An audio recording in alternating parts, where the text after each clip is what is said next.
A very good evening, friends. This is Dr. Gurpreet from Dr. Gurpreet Homeo Clinic. Today I will be sharing few tips about how we can do what observations we can see in the clinic in the cases of children. So the rubric which I have selected today to discuss with you is looked at the children evading the look.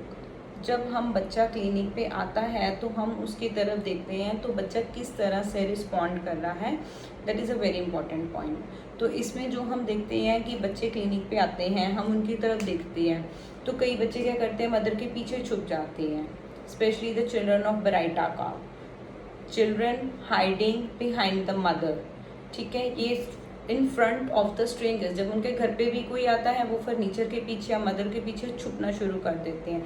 Hiding is a very important point in the cases of Baryta calf. Then it is just because of the timidity in them, shyness in them. Then the other medicine is agaricus. जब आप agaricus के बच्चे की तरफ eye contact लाएंगे तो the child will start looking down. वो आपकी तरफ नहीं देखेंगे.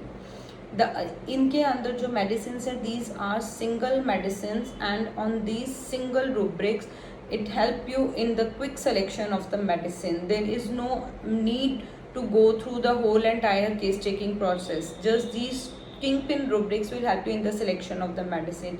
And I request all of you to please go through the rubrics very thoroughly, especially the rubrics which have single medicine in them. They are very helpful to you in the selection of medicine and a very time saving. The other rubric which I will tell you, looking towards the wall. तो ये आ जाता है नाट्रोम्यूर के बच्चों में. जब आप उनसे बात करेंगे तो वो दीवार की तरफ ही देखेंगे. जो नाट्रोम्यूर के बच्चे होते हैं उनको पिक्चर्स क्लिक करना बिल्कुल पसंद नहीं होता है. They don't want to be clicked. उसके बाद आ जाते हैं the children can not bear to be looked at. उनके अंदर आती हैं medicine antimonium crudum, antimonium tart, cina, chamomilla. Cina और कैमोमिला के बच्चों को हमने बहुत बार देखा है कि वो जैसे ही एंटर होते हैं वो चिल्ला रहे होते हैं, रो रहे होते हैं. They are shrieking, they are howling as soon as they enter in your clinics. So in that case chamomilla and cina they are very good remedies in these cases. तो जो कैमोमिला का बच्चा होगा, ठीक है, वो थोड़ी देर बाद पेरेंट्स ने उठा लिया, संभाल लिया तो वो थोड़ा सा चुप हो जाएगा. बट सीना का बच्चा will be crying continuously in your clinic. उसे आप बिल्कुल काम डाउन नहीं कर सकते हैं. In that case we will go with the cina. So other rubrics. फिर हम बच्चों के केसेस में जब केस टेकिंग कर रहे होते हैं तो हमें उनका कॉन्फिडेंस लेवल देखना पड़ता है. As I have seen the case of the calcarea carb in my clinic. तो when I was talking to that girl तो शी वाज कॉन्टिन्यूसली लुकिंग, मतलब she was not confident in answering me. So she was the timid nature girl.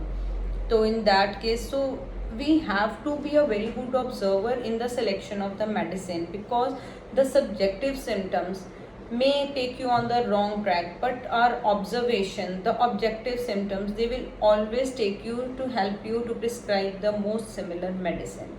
So I will request all the students to must read the rubrics thoroughly, as they will help you in the quick selection of the medicines. I will be discussing short cases with you frequently, which will help you in your day-to-day practice. Thank you so much. Stay tuned with me. Thanks.